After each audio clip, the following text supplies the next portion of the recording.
nhớ rồi á. Nhưng mà cho tụi nó tôi đi nó ta chỉ muốn ấy cùng cha chuyện bỏ rất tuột qua đi nè, chỉ mua tụi chỉ nói tuột qua đi nè.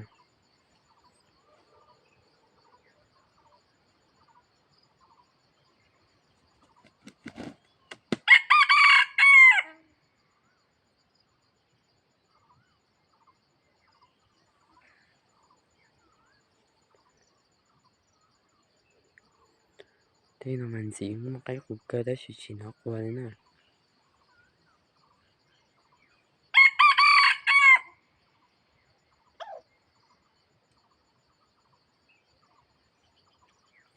Thế nó ở lúc ót lì cho ta sau lúc bé lì nữa nè. Tôi mà thấy là mà qua rồi giờ sao qua chơi không còn rồi ta chỉ chả nó tôi chỉ nó qua đi cho nhà lớn đi tàn nó chắc cái chỉ hay là thế là phần trạo và sát trong cái tí nó tôi trong nó lo tìm mà cái trong thành luôn